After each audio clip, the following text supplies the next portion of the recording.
Pemirsa, emiten infrastruktur dan logistik milik konglomerat Prayogo Pangestu PT Chandra Daya Investasi Tbk atau CDIA mempercepat realisasi penyerapan dana hasil IPO hingga mencapai 79% per akhir Juni 2026.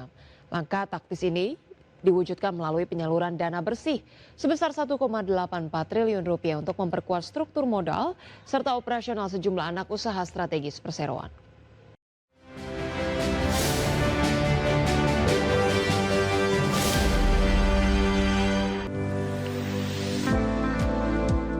PT Chandra Daya Investasi Tbk atau CDIA secara resmi telah merealisasikan penggunaan dana hasil IPO sebesar 1,84 triliun rupiah dari total dana bersih 2,35 triliun rupiah. Berdasarkan laporan resmi yang ditandatangani Direktur CDIA Jonathan Kandinata, pada Senin 13 Juli 2026 penyerapan ini berjalan dengan mengedepankan prinsip kehati-hatian. Dana jumlah tersebut telah dimanfaatkan secara berkala selama 1 tahun terakhir sejak perseroan melantai perdana di Bursa Efek Indonesia pada 9 Juli 2025. Manajemen CDIA menyalurkan alokasi modal utama tersebut kepada entitas anak usaha, yakni PT Chandra Shipping International atau CSI, PT Marina Indah Maritim atau MMI, serta PT Chandra Samudra Port atau CSP, sesuai dengan ketentuan prospektus. Penyetoran modal untuk entitas CSI dan MMI telah terrealisasi senilai 871,58 miliar rupiah untuk kebutuhan operasional pembelian kapal baru melalui Chandra Maritim International Pte Ltd. Sementara itu, setoran modal ke pihak CSP telah terserap senilai 969,53 miliar rupiah guna mendukung pembuatan tangki penyimpanan serta fasilitas pipa saluran ethylene di PT Chandra Cilegon Port. Sisa dana hasil penawaran umum CDIA yang belum digunakan tercatat sebesar 511,04 miliar rupiah atau setara 21% kini disimpan di rekening giro Bank DBS Indonesia. Dana yang didapatkan tersebut mendapatkan instrumen suku bunga kompetitif sebesar 4,16% per tahun guna menjaga nilai aset perseroan. Realisasi sisa dana terpantau menyusut drastis berkat akselerasi ekspansi korporasi dalam 6 bulan terakhir yang sukses menyerap modal kerja hingga 635 miliar rupiah dari posisi Januari 2026 yang kala itu masih berada di level 1,15 triliun rupiah. Berbagi sumber, IDX Channel. Pemirsa, PT Trisula International Tbk atau TRIS menyiapkan 2 aksi korporasi, yaitu program buyback saham dan akuisisi untuk memperkuat pertumbuhan bisnis. Langkah ini diharapkan meningkatkan nilai bagi pemegang saham sekaligus memperluas portofolio usaha perseroan di tengah tantangan industri tekstil. Perseroan menganggarkan dana maksimal 15 miliar rupiah untuk program pembelian kembali saham yang berlangsung hingga 5 Oktober 2026. Buyback dilakukan untuk menjaga stabilitas harga saham sekaligus mencerminkan keyakinan manajemen terhadap fundamental perseroan. Program ini juga diharapkan meningkatkan nilai bagi pemegang saham. Langkah tersebut menjadi bagian dari strategi jangka panjang perseroan. Perseroan mengakuisisi 75% saham PT Lifestyle Pratama senilai 20 miliar rupiah untuk memperkuat dan mendiversifikasi bisnis. Akuisisi dilakukan melalui mekanisme kompensasi piutang dengan pihak afiliasi. Strategi ini membuka peluang sinergi dan perluasan sumber pendapatan perseroan. Langkah tersebut diharapkan memperkuat daya saing bisnis perseroan. Aksi korporasi ini dilakukan di tengah kinerja operasional yang masih bertumbuh didukung peningkatan penjualan dan ekspor. Manajemen menilai diversifikasi usaha menjadi langkah penting untuk menjaga pertumbuhan berkelanjutan. Kombinasi buyback dan akuisisi memberikan fleksibilitas dalam menghadapi dinamika industri. Strategi tersebut diharapkan meningkatkan nilai bisnis perseroan.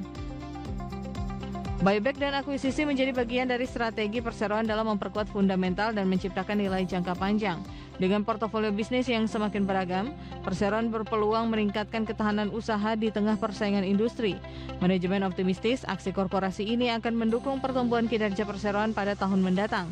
Langkah tersebut sekaligus memperkuat kepercayaan investor terhadap prospek bisnis perseroan.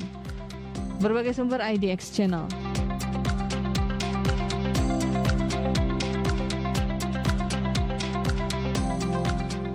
pemerintah pusat meminta Pemda memperkuat pasokan dan distribusi untuk mengendalikan inflasi di berbagai daerah. Menteri Dalam Negeri Tito Karnavian mengungkapkan inflasi sepanjang semester kedua tetap akan terus dijaga dengan langkah antisipasi di sektor kelancaran listrik hingga upaya penurunan dan juga harga energi non-subsidi. Pemerintah pusat telah meminta Pemda untuk memperkuat pasokan dan distribusi untuk mengendalikan inflasi. Menteri Dalam Negeri Muhammad Tito Karnavian menyebut ketersediaan pasokan dan kelancaran distribusi barang dipastikan tetap terjaga guna menjaga inflasi tetap terkendali sepanjang semester kedua 2026. Menurut Tito, penguatan pasokan dan distribusi menjadi langkah penting karena sejumlah komponen khususnya sektor transportasi dan beberapa komoditas pangan masih memberikan tekanan terhadap inflasi saat ini.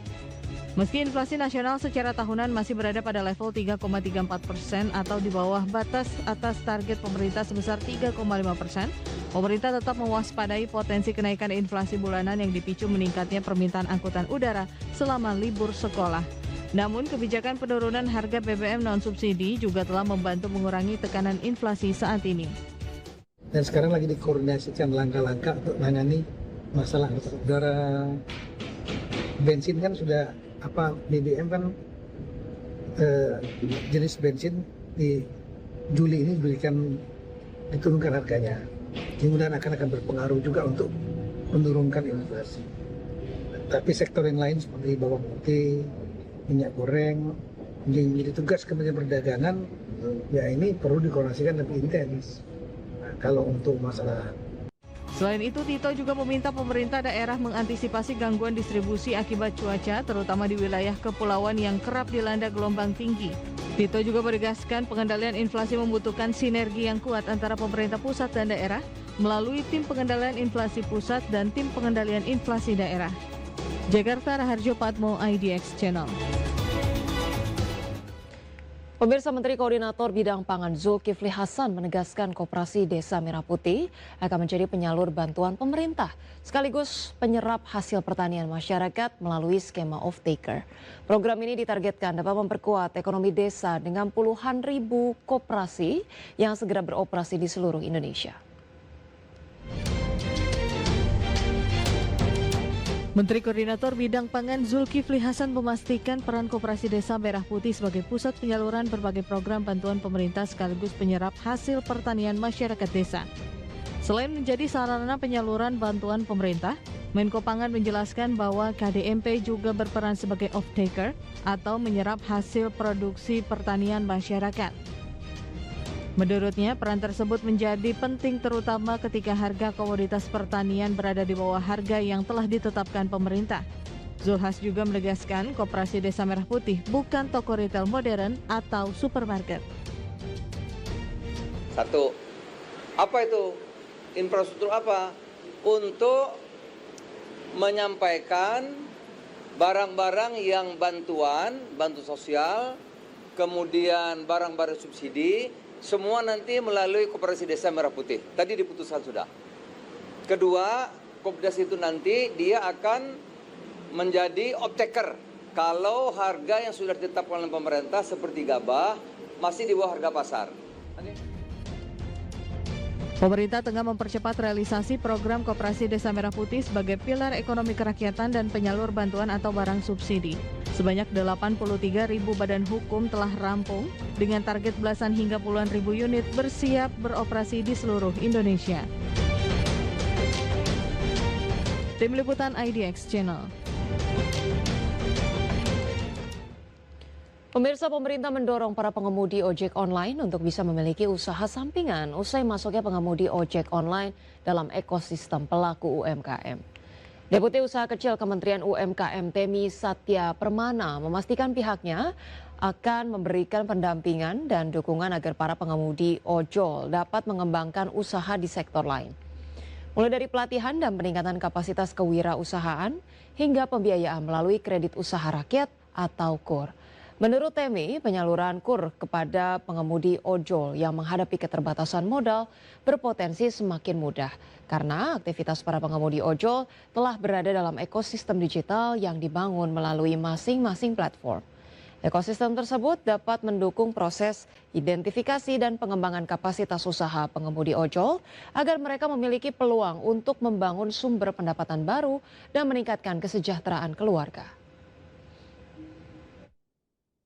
Dengan bergabungnya teman-teman driver ojek online dalam ekosistem usaha mikro, kami Kementerian Perhubungan akan mendampingi, memberdayakan, juga memberikan sentuhan pemberdayaan bagi teman-teman mereka, teman-teman ojek online, sehingga harapan kami adalah beberapa tahun ke depan teman-teman ini memiliki bisnis lain selain daripada driver ojek online, sehingga memastikan bahwa masa depan mereka insya Allah akan jauh lebih baik dibandingkan hanya menjadi single bisnis dengan menjadi driver ojek online. Pemirsa, Koalisi Besar Perjuangan Buruh Indonesia akan menyampaikan langsung usulan rancangan undang-undang ketenagakerjaan kepada pimpinan DPR RI pada pekan depan. Koalisi Perjuangan Buruh berharap dapat memperjuangkan lahirnya undang-undang ketenagakerjaan yang baru yang bisa menjawab kepentingan para buruh. Koalisi Besar Perjuangan Buruh Indonesia akan menemui langsung pimpinan DPR RI pada pekan depan guna menyampaikan aspirasi atau pokok pikiran mengenai draft rancangan undang-undang ketenagakerjaan. Menurut Presiden Konfederasi Serikat Pekerja Seluruh Indonesia Andi Gani Nenawea, pokok pikiran yang telah dikumpulkan dalam rapat koalisi besar yang berlangsung selama 3 hari ini harus dibahas secara matang dan terbuka di DPR RI. Gani meminta dalam pertemuan dengan DPR, seluruh pimpinan fraksi DPR RI juga hadir mendengarkan aspirasi yang akan disampaikan oleh Koalisi Besar Perjuangan Buruh Indonesia. Kami semua, tidak ada yang mewakili, semuanya hadir langsung untuk bisa menjelaskan, bukan hanya menyerahkan draft, kami tidak mau berdiskusi langsung mengenai draft usulan kami apa. Jadi kita menuangkan ide, gagasan, pikiran, bukan hanya seremonial. Jadi benar-benar kita menyampaikan pokok-pokok pikiran para pimpinan konfederasi semua bisa bicara di situ supaya terbuka. Dan saya minta kepada pimpinan DPR, fraksi-fraksi yang diundang, seluruh fraksi yang ada di DPR, bukan hanya Komisi 9, supaya mendengar aspirasi dari kekuatan mayoritas buruh. Para pimpinan konfederasi berharap pihaknya dapat memperjuangkan lahirnya undang-undang ketenagakerjaan yang baru, karena undang-undang yang lama dinilai tidak bisa menjawab kepentingan para buruh. Tim Liputan IDX Channel.